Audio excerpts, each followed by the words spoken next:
whole world that says this is the man that should be president, and with California's help, he will be president. Dennis Kucinich.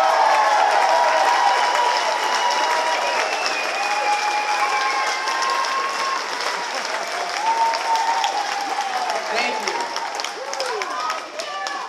Wow, I love you too. Thank you. So, this is a Q&A, so it really goes, it's great. Just dispense with the speech. Questions. It's great to be here, and I'm particularly grateful to be out here at the Harmony Festival, where principles of harmony are always in the air. It's a beautiful day, and to come here to see the color of it, the vibrancy, the sense of joy, the joie de vivre. Great to be here. How about the food? So let's start a discussion. And I want to, let's make this time one of where I hear from you, and we share a discussion about what we can do to make this a better world, and some of the things we're concerned about that is not may not be making this a better world. So let's start our talk. Let's start. I want to hear from you. Yes. She's concerned about the voting machines and, of course, the integrity of the election. How many of you share that? So, of course, so do I. Let me tell you, I have been concerned about election integrity. We saw what happened in 2000, 2004 in Ohio. I voted against the certification of the election in the Electoral College in 2004 because the election in Ohio was not on the up and up. Now, we know that these electronic voting machines, this electronic voting, has some very serious problems. We've heard from individuals who claim that they can change the programming and change the outcome.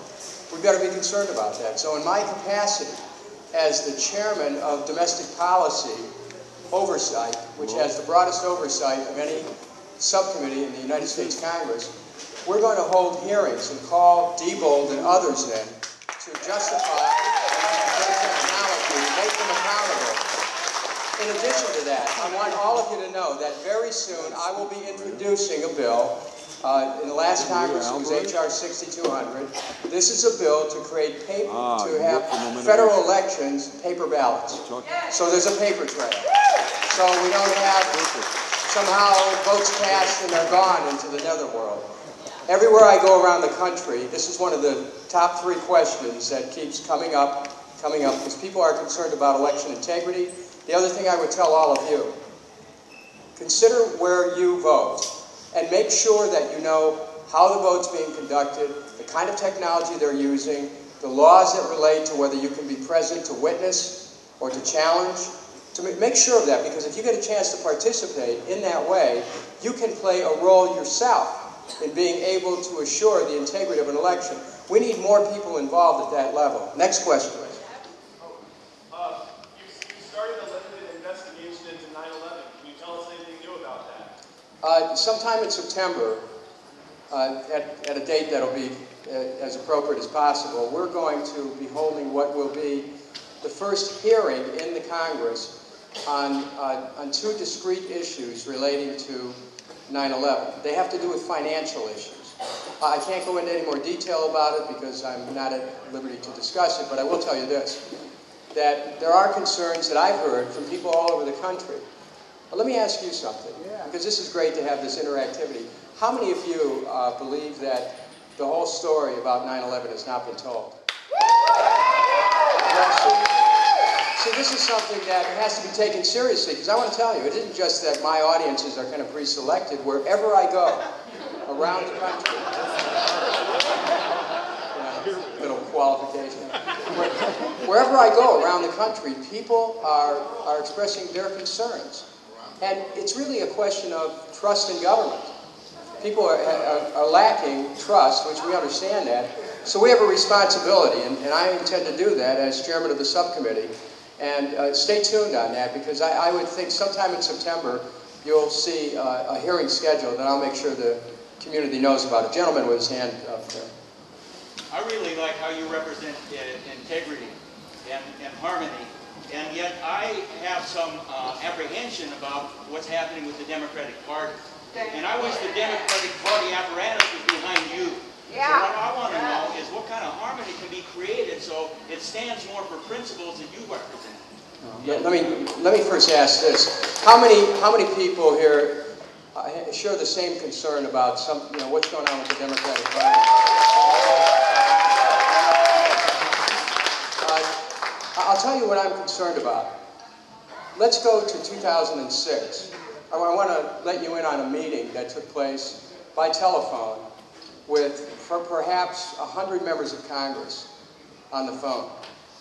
And we were told in October of 2006 that the election in November of 2006 was about three things: Iraq,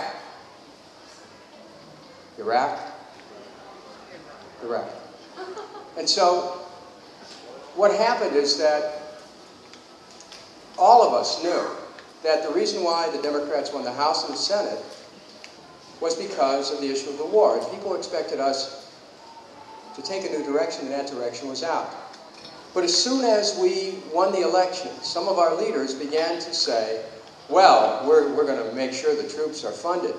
That was a euphemism for keeping the war going. Let me explain to all of you how we end this war right now, because it's important for you to know the mechanics, and then and occupation, to know the mechanics about how we can tell members of Congress they can end this war.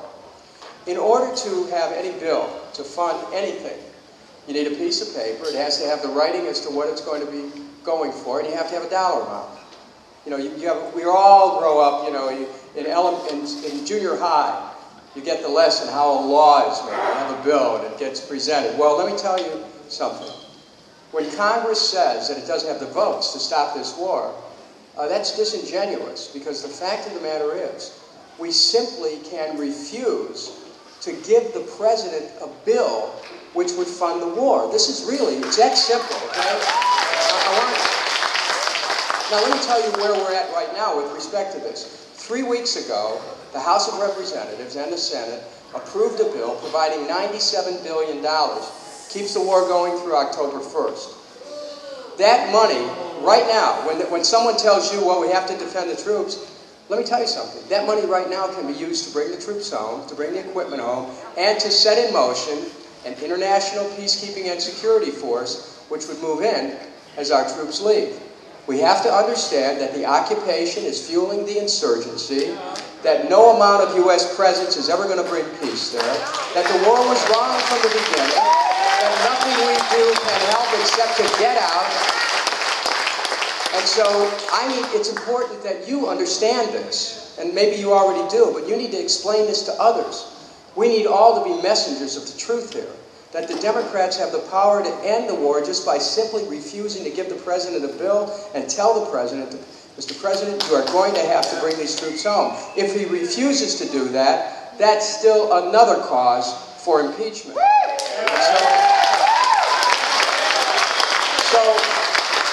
So let's continue, because I want to talk to as many people as possible here.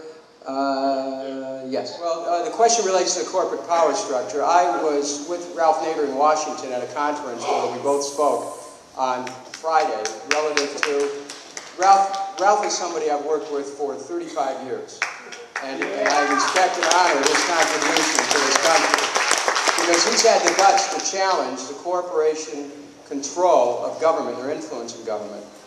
And let me tell you, a lot of people want to blame him for the election in 2000. Let me tell you something. If the Democrats had stood clearly for a program that rallied the American people for health care, for jobs, for peace, we would have won in 2000.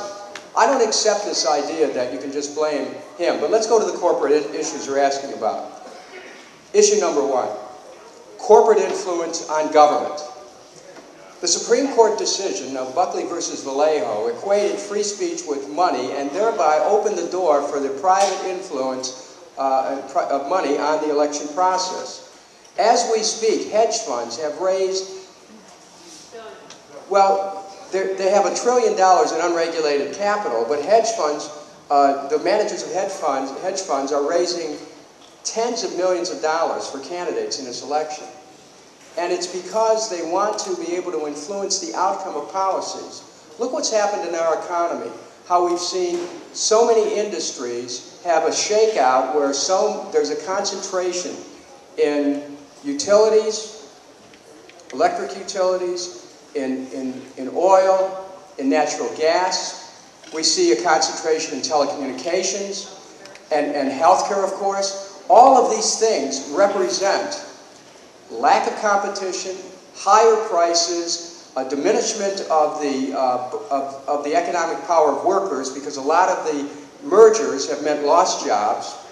We're seeing a great concern now about these hedge funds coming into the Daimler-Chrysler deal, which means workers' pensions are going to go out the window. You know, we have an economy where corporate control has not been counterbalanced by the government representing the public interest. So what I intend to do is this. First of all, the government must be in a position where the regulatory framework works for people. That means a Securities and Exchange Commission, which truly works for investors by making sure that derivatives and hedge funds and other areas where there's a lot of capital moving back and forth, that it's watched closely, that shareholders and investors are not going to be taken to the cleaners. We can't have any more of this Enron-type economics. Enron happened not simply because the Bush administration looked the other way. Enron happened because there is a culture in Washington where these corporations have literally no oversight. Let me tell you another area. I want you to look in the inner cities across America where there's a wave of foreclosures. Let me tell you what's happening. What's happening is that banks have pulled out of inner city areas, and because people who live in the inner cities are effectively redlined, they can't get the money that they need to be able to buy homes. So the banks set up secondary products through subprime lending, where people could get loans, no documentation, to be able to buy homes that are often at an inflated value because of dishonest appraisers. And so people will go into these big mortgages that they cannot sustain. They lose their homes. There are neighborhoods in my own city of Cleveland where 50% and more of the homes are in foreclosure. People are trying desperately to have a home, and they're being taken advantage of by banks and these subprime mortgages. And this is financed by Wall Street. You have to have a president who's ready to stand up to this kind of deception and corruption, and I certainly am. I'll give you another example. So what do you do there? The Federal Reserve looks the other way at these things. The Federal Reserve looks the other way. They don't have any real discipline over banking. Yesterday in Washington, or 2 days ago in Washington, I held a hearing. Listen to this one. In California, you'll understand this. Yes, we need to move away from oil.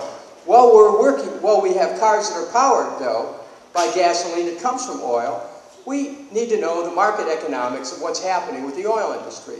You know and I know that in the switch from winter gas to summer gas, the oil companies suppressed refining capacity to be able to drive the cost of oil up in California, and they made billions of dollars doing it. They must be held accountable for it. It should not be legal to be able to do that. They're manipulating the market. You have oil companies who have a dominance, and they're able to get away with anything. Let me give you another example. Oil companies sell to each other, and they sell wholesale at 60 degrees. When gasoline is heated up, and you go to, let's say today, 75, 80 degrees, the volume of gasoline expands in a tank, but the energy doesn't. Here's what it means. It means that people are paying for what I call ghost gas. They're paying anywhere from $1 to $3 a tank or more every time you fill up for gasoline, which isn't there because the volume's expanded by the heat. The pump says you're getting so many gallons, but you're really not because there's an expansion going on. I found out through my subcommittee investigating this, consumers just in the summer alone in this country are paying $1.5 billion for gasoline they're not getting. And we called the oil company executives, they refused to testify, and I'll tell you, they're going to have to testify or we'll subpoena them. We need to make them accountable. Now, let's shift the discussion. It's important to have a government which is in the position of challenging these entrenched interests. What would you do about oil? We need to invest in solar and wind and green energy and take the argument away. When we do that, the price of oil goes down. When we do that, there's changes in the market. We can end global warring and global warming by having someone who understands the centrality of peace and the connection between peace and sustainability, peace and international cooperation and diplomacy, peace and harmony with the environment. It is time that we had a government which can challenge the hold which the oil companies have, which is putting us in this situation. That's why it's important to have someone, as a Democrat, I'm an independent Democrat. I want to go one other point, because this is about corporations and their control over our economy. 46 million Americans with no health insurance. 50 million Americans underinsured. People losing their homes because they can't afford doctor bills. Half of the bankruptcies in America relate to people not being able to afford their doctor bills. Here's what's happening. We're all of us who have insurance understand that premiums keep going up, co-pays keep going up, deductibles keep going up. Why? Because insurance companies make money not providing health care. That's how they make their money. So we have all these people in this country. I don't care how much money you have. I don't care what physical resources and assets you have. One illness in a family can just wipe you out. And what's happening to many American families is they're not getting the care they need. Now let me explain something to you. America spends $2.2 trillion a year for health services. $2.2 trillion. But 31 cents on a dollar, or $600 billion a year, goes for the activities of the for-profit system, for corporate profits, stock options, executive salaries, advertising, marketing, the cost of paperwork, 15 to 30% in the private sector as compared to Medicare's 2 to 3%. The solution is obvious. Now is the time for a universal, single-payer, not-for-profit healthcare system, Medicare for all, H.R. 676. It is time. Now, to tie in questions that have been raised from both sides here, I want to just conclude with this thought. There are people running for president, I don't need to mention any names, you're all well-schooled, who have told the American people in numerous appearances since the start of this campaign, well, we can't fight these interest groups. They have a grip on Washington. We can't get this kind of a system of Medicare for all. But there is one thing we can do with this system, as it is, they'll say. Why we can have a system where we'll subsidize the insurance companies and give them more money. And when we give them more money, they can keep raising the premiums, co-pays, and deductibles. What I have said to my good friends, that if they're not up to this ability to challenge these healthcare corporations, these insurance companies, these pharmaceutical companies, if they can't do it, and I can understand why they can't, but if they can't do it, please step aside and let someone come forward who's ready to be president of the United States.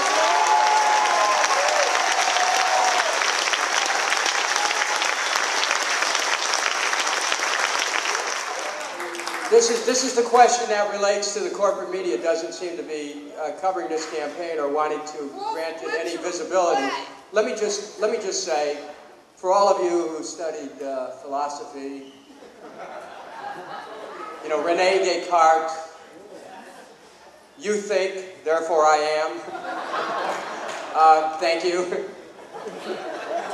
And let me say that I think what's going to happen in this election is that you are all mediums, that each of you has the chance to get the message out, that just in this room alone, through email and calling and contacting people, you can affect tens of thousands of people, and they can affect millions of people. We need to recall our own capacity to create change.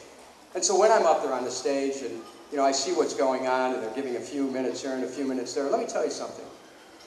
I only needed a few seconds when it came, really, when it came to the question about whether or not I was for impeaching the Vice President, to hold up a copy of the Constitution and say, do we stand by this or not? That didn't take too long. When the question came in the last debate, well, you know, you have all these innocent civilians around, but you got a chance to get Osama bin Laden. Will you give the order to send a Hellfire missile? Wolf Blitzer asked. And I said, you know, I do not endorse assassination politics because it comes back on us. That answer only took a second. So the media may feel that they can try to pre-select the candidates. You can imagine what their screening process is like. But you know what? You, hear this, you, each and every one of you, has the chance to change the outcome of this election. This campaign is about the centrality of peace, about our creative capacity to meet the concerns for security that people have, with a response that says creating a structure of peace, creating a structure for a new diplomacy, creating a structure for getting rid of nuclear weapons, creating cooperation with the Biological Weapons Convention, the Chemical Weapons Convention, the Small Arms Treaty. America must participate in those. We must participate in the International Criminal Court. It's time to have a president who understands peace is at the center of everything that's going on. Healthcare means peace. Education means peace. Protecting the environment is harmony and peace. This is the time that we stand up for peace. That's what this campaign and what my candidacy is about. I have just been informed that I'm supposed to go to the main stage at 4:45. I'm going to go there right now. I would ask you to join me. Go to Kucinich.us, sign up to help us with this campaign, contribute, volunteer, help us change the world. Peace. Thank you. Thank you. Thank you. Kucinich.us, sign up, help us carry California. Are you ready to do that? Help us carry California. Thank you very much. Inaugural of January 2009, as he puts his hand on the book, the power of the most powerful man in the world shifts from George W. Bush to Dennis J. Kucinich. I'd like to welcome to the Harmony Festival for a second time, and to Sonoma County, the home of Dennis J. Kucinich for President 2008, Dennis Kucinich. Thank you. Thank you very much. Hello, Harmony! When we gather together this afternoon with the understanding of the power of harmony, we know that it's about harmony with each other as people. We also understand that the world is interconnected. The world is interdependent. We come here with an understanding of the world as one. And that is so powerful because it is that understanding which gives us the hope that we can create peace. It is that understanding of harmony, the principle of harmony, which connects us not only to each other, but which enables us to achieve harmony with nature. Global warring and global warming both represent a disconnection from each other as people and from ourselves, from nature. When we know that we're truly one, that we're one with each other, and that we're one with the earth, we understand the deeper wisdom of Chief Seattle when he said, the earth does not belong to us, we belong to the earth. That we are an expression of a higher awareness and of a capacity for healing the planet and for healing the challenges of war which confront this country and the world right now. Harmony and peace is inevitable if we have the courage to believe that we can create such a world and be ready to act on that courage. There are those who tell us that war is inevitable. That is the big lie. There are those who tell us that we are simply a violent species, that human nature is simply violence. But we know that's not true. We know from the studies of Margaret Mead that she was able to determine that islanders who were not connected to the so-called mainstream culture had a creative approach towards living which was very peaceful. We understand that in our own hearts what brings us joy is a sense of peace. The harmony that defines this great gathering is something we not only hope to possess, but we know the imperative of living. And so we ask the question, how can we achieve peace? How can we be secure? All across this country, the great questions of our time relate to whether people feel secure and what people will do in order to feel secure. We have been led into a land of false promises, a land which told us we would be secure if we attacked a nation that did not attack us. Are we more secure today than we were when the country launched the war? We understand that one does not achieve security through the indiscriminate use of force. We understand that one does not achieve security through policies of preemption, unilateralism, and first strike.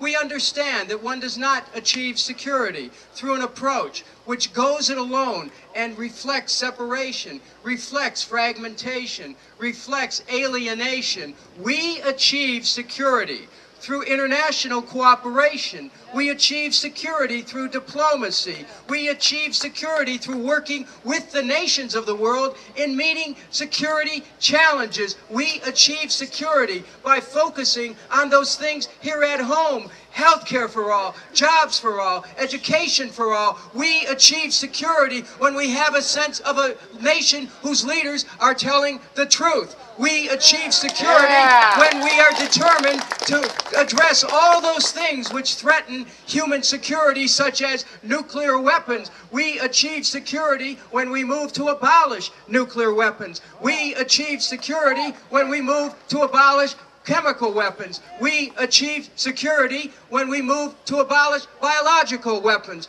We achieve security when we move to abolish small arms which are inundating communities with violence. We achieve security when we move to eliminate landmines. We achieve security when we join the International Criminal Court. We achieve security when we reach out and extend our arms to our brothers and sisters around the world in an expression of human unity and love. We achieve security when we have the courage of our hearts to embrace those who look foreign but recognizing they are a reflection of our deeper selves. We achieve security when we have the courage to believe in our own ability to create peace, and when we reject the type of thinking which creates war. Can we achieve security?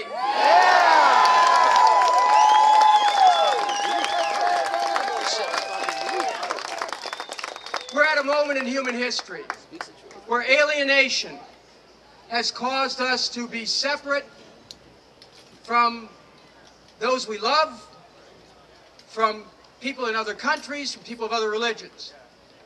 This then is a moment for us to take that deeper journey, to find out what is it that connects us. And I tell you that what connects us is the human heart, that the human heart has such great power, that the heart has an intelligence. All of us understand that. The heart knows all. It sees all. It hears all. The heart is multi-sensate. The heart suffers when it understands death, depression, despair. The heart knows that. People talk about being heartsick. That's what it means. The heart also knows when it is being inspired. The heart knows when the future is calling it to a place of joy. The heart knows when the future is calling it to love. We are at the threshold of a whole new world of possibilities where we will take the creative power of our hearts and extend it to the world and extend it to our brothers and sisters everywhere. And we will create a practical structure for peace which will make the power of the heart a place that will emanate to all areas of our families, our community, our nation. The Department of Peace and Nonviolence is the place where the heart begins dealing with domestic violence, spousal abuse, child abuse, all of those things which crush the joy in our homes. We can, through creative approaches, through education and working with community groups, find a path out of that darkness. Emerson once wrote that every jet of chaos which threatens to exterminate us is convertible by intellect to wholesome force. The wondrous truth is that we have the ability to recreate our world every day. That through teaching our children mutuality, through showing our children that the other person is an aspect of oneself, to knowing truly the deeper meaning of the golden rule, that you do unto others as you would do unto yourself, but as you do unto others, so you do unto yourself. We come to an understanding of our power to change things. I tell you not only that war is not inevitable, but that peace is inevitable, security is inevitable. We are at the threshold of this new world. Listen to the poet who said, "Come, my friends, 'tis not too late to seek a newer world. Come, my friends, 'tis not too late to seek a newer world. Come, my friends, it's not too late to seek a newer world." Thank you very much.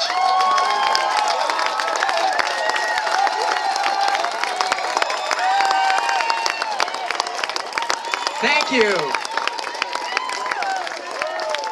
Dennis Kucinich, our next president. You can make it happen.